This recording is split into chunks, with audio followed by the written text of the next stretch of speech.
Le problème, jeunes gens, tant que vous ne lisez pas la Bible, tant que la Bible ne sera pas votre livre de chevet, c'est pas possible de réussir. Dieu a un cahier de charge, puisqu'il dit à Jérémie, avant que tu ne sois dans le ventre de ta mère, je te connaissais. Écoutez-moi, quelqu'un qui t'a connu avant d'être dans le ventre de ta mère, avant d'être dans le ventre de ta mère, tu étais au ciel avec lui. Tout le monde vient du ciel. C'est pourquoi les gens meurent, leur corps qui a été formé de la poussière retourne à la poussière. Leur esprit va où? Donc, tu dois savoir ça. Mais si tu ne connais pas ces écritures-là, le problème, votre faiblesse, vous ne lisez pas la Bible. Vous êtes attaché au téléphone plus qu'à la Bible. Vous n'étudiez pas la Bible pour voir qu'est-ce qu'il est en train de vous dire. Quand la Bible est fermée, tu as fermé la bouche de Dieu. Quand tu ouvres la Bible, tu viens d'ouvrir la bouche de Dieu. Parle-moi. Mais oui, le téléphone peut sonner 3 heures. Tant que tu ne prends pas le téléphone, tu n'entendras pas la voix. Peut-être on est en train de t'annoncer une bonne nouvelle. La bonne nouvelle est dans le son du téléphone. Il sonne, il sonne, il sonne.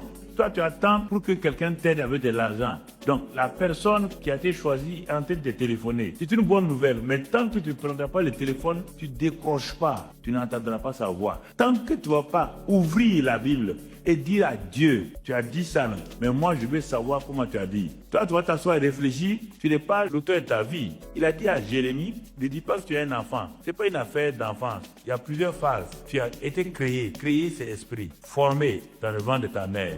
Mais avant de sortir devant ta mère, si tu savais quand tu es converti que ce n'est pas ton père et ta mère qui donnent une destinée, tu allais être heureux. Il dit, avant de sortir du sein de ta mère, je t'ai établi prophète des nations. Ah bon, moi, oui. Sans avoir rien fait, oui. Quel est ton cahier de charge? Tu as un cahier de charge, tout c'est... Quand tu vas arriver au ciel, là, tu es en mission, non? On envoie toujours un missionnaire avec un cahier de charge. Les ambassadeurs vont en France ou ailleurs avec un cahier de charge. Et ils doivent venir pour qu'on évalue leur cahier de charge. Tu crois que tu es né comme ça là? Et toi tu te lèves, bon, moi je vais devenir ingénieur, mais tu n'as pas demandé à Dieu qu'est-ce que Dieu t'a dit et qu'est-ce que Dieu a fait au ciel pour que tu... on te dit qu'il connaît la fin avant le commencement. Puisqu'il connaît la fin avant le commencement, demande à Dieu dans ton programme que tu as prévu pour moi. Toi tu veux imposer à Dieu, mais si Dieu n'a pas programmé là où tu es là, mais n'oublie pas, à 60 ans, par exemple comme un Suisse, quand je partais en Suisse, il a raconté son témoignage. Il était jeune, bien avec un avenir, et puis un jour, Dieu vient le voir et dit, bon, maintenant, je veux que tu sois un de mes serviteurs. Il dit à Dieu, bon, lui n'est pas encore marié, si Dieu lui permet de se marier, il va voir. Dieu lui a dit, il n'y a pas de problème. Dieu lui a amené une bonne chrétienne, ils se sont mariés. Quand il s'est marié, à un moment donné, Dieu dit, bon, tu es marié, maintenant tu as vu, je t'ai donné une belle femme, une femme vraiment qui m'aime. Ah, il a dit, comme ils n'ont pas eu des enfants encore, d'attendre. Dieu leur donne des enfants. Il a continué à repousser. Travail, puis il a eu une bonne entreprise. Je partais en Suisse, j'ai fait le 800e anniversaire de la Suisse là-bas. Et le gouvernement, comme il n'y a pas un gouvernement comme le gouvernement, ils m'ont invité pour venir prier là-bas en Suisse. Et dans son témoin, il dit, bon, il a réussi, il a de l'argent, des châtelets sur les montagnes et tout, au bord des lacs, il a des choses. À un moment donné, il a vu que sa passion pour le Seigneur a beaucoup baissé.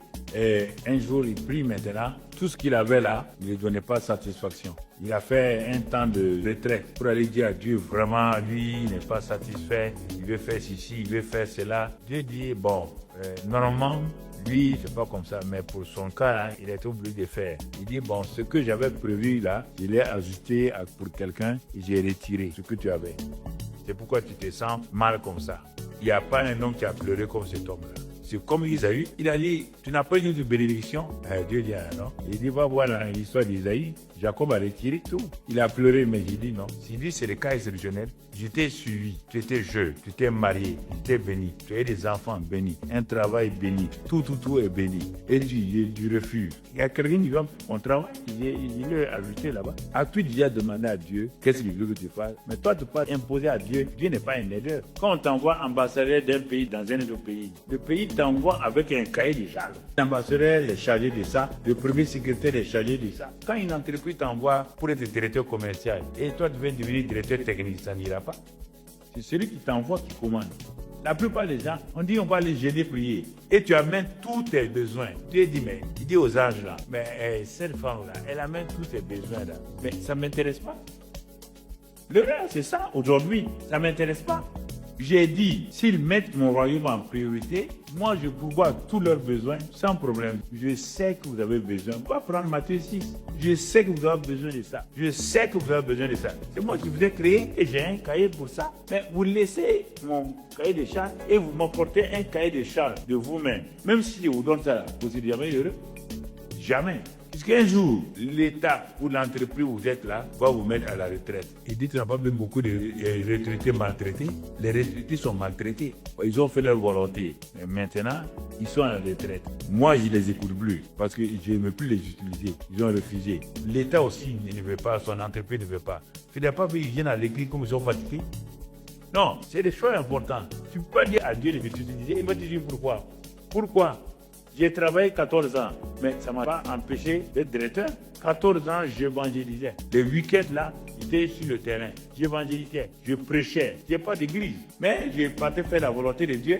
Enfin, Dieu m'a dit, répandez-vous quand le royaume des cieux est là. Il dit, jusqu'à présent, tu avais donné ta vie à telle direction. Il dit, non, le royaume des cieux est là, Jésus est là. Donne dos à ce que tu as là et regarde Jésus, qui est le chef et le consommateur de ta foi, selon Hébreux 12, verset 2. Tu n'as jamais compris le christianisme. Tu as cru que le christianisme, c'est une religion où on pourvoit les besoins des gens. C'est pas vrai. Jésus t'a jamais dit ça. C'est que toi, tu fasses ce que Dieu veut. Le problème, jeunes gens, tant que vous ne lisez pas la Bible, tant que la Bible ne sera pas votre livre de chevet, c'est pas possible de réussir. Vous allez réussir comment?